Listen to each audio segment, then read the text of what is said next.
Is sorrow born from time? This whole idea is very deep, but let's understand it in simple language with examples. 1. The chain of cause and effect. Everything moves through cause and effect. Someone says something hurtful to you, because you feel angry, effect. You respond in anger, new cause. The other person reacts even more strongly, new effect. In this way, a chain continues, because that effect becomes the next cause. The mind remains trapped in this limited cycle, because every reaction comes from memory. 2. Time and fear. Suppose you think, what if something happens to me in the future? What if I fail? The fear is not happening right now. It is created by imagining the future.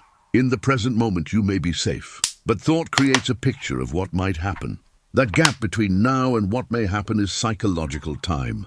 Where there is a mental distance between now and later, fear begins. If there were no imagined future, that type of fear would not exist. 3. Time and sorrow. Now look at sorrow.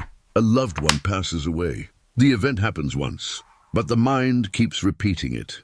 They were with me. Now I am alone. What will happen to me in the future? The event is one, but memory repeats it again and again. This is time. Thought brings the past into the present and stretches it into the future. That is how sorrow continues. 4. How is the me created? What is the me? My name, my appearance, my success, my failure, my memories, my wounds. All of this is put together by thought. Memories join together and form a story. That story is the me. When sorrow happens, the feeling becomes I am suffering. But if in that moment there is only sorrow, without the personal story, would it have the same depth? 5. Responding without time. Imagine someone insults you.